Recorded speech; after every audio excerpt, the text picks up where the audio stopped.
Merry meet, my fellow bookish witches. Welcome to Witchy Reads, a place where we talk about books and other bookish things. I am a little over a month late for talking about spooky season. I thought it would be fun to talk about some anticipated releases for the next couple of months leading into Halloween. I'm really hoping to get more into the holiday spirit this year by reading a lot more horror. In this video, I want to highlight my top 5 anticipated horror releases for the month of August. The hope is that by the time I publish this video, you will be able to get these books if they sound interesting to you, or you won't have to wait as long. And just to be clear, I am simply adding these books to my TBR. That's no guarantee that I'll actually be reading them anytime soon, but I wanted to showcase them because I think they sound great, and I do plan on reading them eventually. In no particular order, here are my 5 anticipated horror book releases for the month of August. A Mask of Flies by Matthew Lyons is a paranormal horror that is marketed as a mix of It Follows and The Outsider, with a little similarities to The Evil Dead. I've seen It Follows and enjoyed it. I am also a massive fan of the Evil Dead films.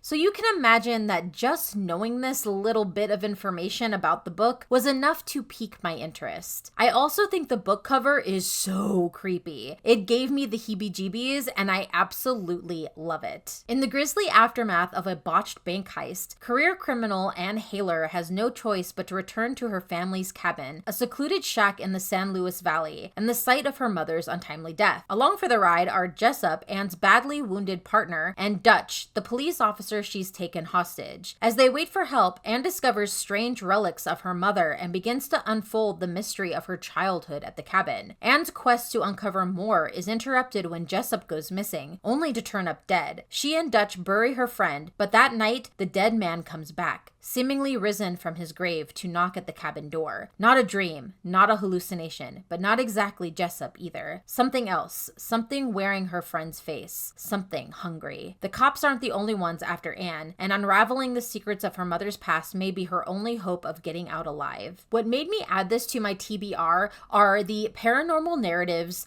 the idea of two people who probably don't like each other having to pair up and work together in order to survive, and the commentary on working through grief that I think has a way of heightening horror to another level. Grief can feel like a gut punch. Add in horror and you potentially have a very emotional read on your hands. Based on skimming the available ARC reviews, here is an incomplete list of trigger warnings: body horror, gore, and visceral imagery. The book is around 448 pages and will be officially published on August 6th. The Unmothers by Leslie J. Anderson is a folk horror mystery that uses the unbelievable tales of a small town to bring bodily autonomy, female rage, and generational trauma to the forefront of the human experience. The very idea makes me shudder, and I am here for it. Marshall is still trying to put the pieces together after the death of her husband. After she is involved in a terrible accident, her editor sends her to the small backwards town of Rayford to investigate a clearly ridiculous rumor that a horse has given birth to a healthy human baby boy. When Marshall arrives in Rayford, she finds an insular town that is kinder to the horses they are famous for breeding than to their own people. But when 2 horribly mangled bodies are discovered in a field, one a horse, one a human, she realizes that there might be a real story here. As she's pulled deeper into the town and its guarded people, her sense of reality is tipped on its head. Is she losing her grip? Or is this impossible story the key to a dark secret that has haunted the women of Rayford for generations? I fully expect the imagery in this to be incredibly haunting.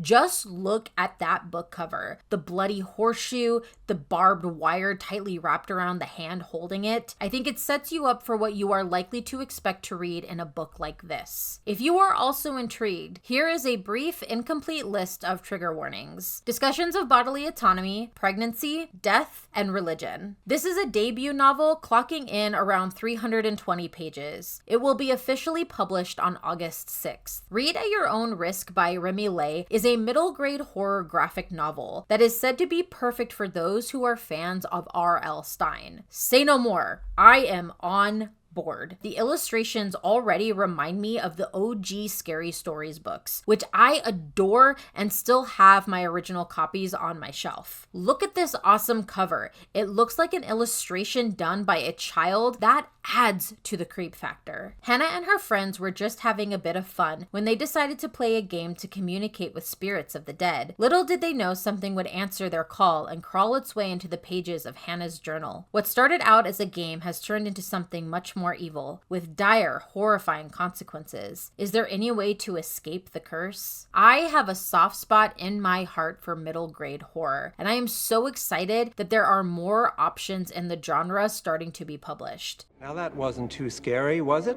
Let's ask my family. Mom? Dad? What did you think? I think they liked it.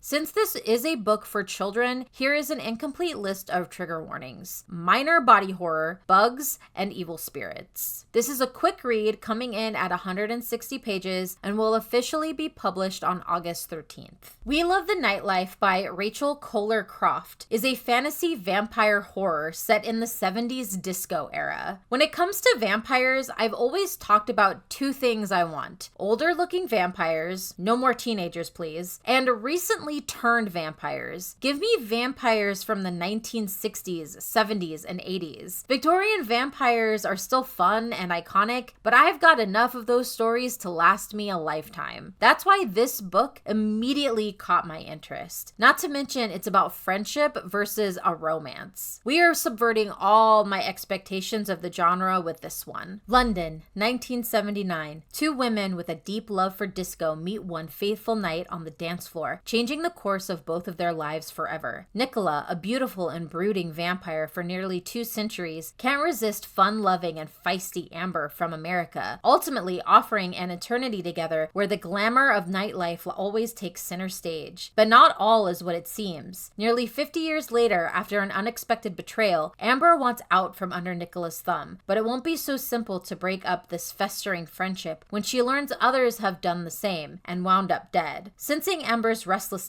and in one last play to keep her close, Nicola proposes they open a nightclub of their very own, harkening back to their best days as dancing queens. Amber agrees, but she's secretly hatching a dangerous escape plan, and if she fails, the party is over for good. This book cover screams girly pop and seems dated in the best possible way. I love it. Short, incomplete list of trigger warnings, toxic friendship, and some spicy scenes. It's only 378 pages, and it will be published on August 20th. Come Out by Natalie C. Parker is a queer young adult horror that from the description alone sounds absolutely terrifying. Just the idea of losing something that is fundamentally you, but not just losing, forgetting, shivers. It's never been safe for Fern, Jacques, and Mallory to come out to their families. As kids, their emerging identities drove them into friendship, but also forced them into the woods to hide in an old abandoned house where they needed safety. But one night, when the girls sought refuge, Mallory never made it back home. Fern and Jacques did, but neither survivor remembered what happened or the secrets they were so desperate to keep. 5 years later, Fern and Jack are seniors on the verge of graduation, seemingly happy in their straight, cisgender lives until a spirit who looks like Mallory begins to appear, seeking revenge for her death, and the part Fern and Jack played in it. As they're haunted, something begins to shift inside them. They remember who they are, who they want to love, and the truth about the vicious secrets hiding in their woods. This delightfully dark and pointed novel calls out the systems that erase gay and queer and trans identity, giving space to embrace queerness and to unleash the power of friendship and found family against the real monsters in the world. I truly think this has the potential to be a truly unique story, and I am so excited to read it. In fact, of all the books that I've named, I hope this is the one I get to pick up. I am going to actively try to read this for spooky season this year because it just sounds so incredible. I also love the book cover, the faces as part of the house, like a piece of them is stuck there.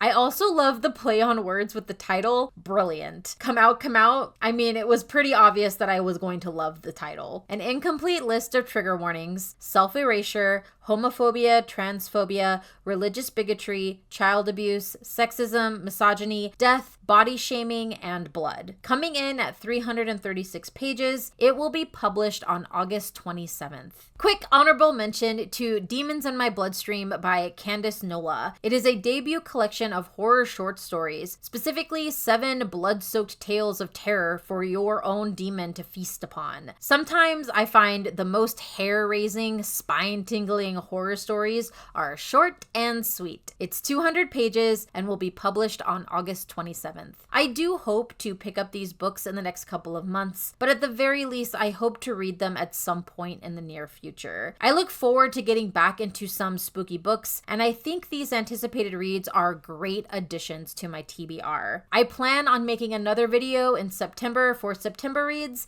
and also in October for October reads, and I hope you will join me for those. What books do you plan to read this spooky season? Let me know down in the comments below. If you enjoy my videos and would like to support my channel, the best way to do that right now is to like this video, subscribe to my channel, and share any videos that you particularly like. It really is a huge help, and I greatly appreciate it. Until our next chapter together, merry part and blessed be.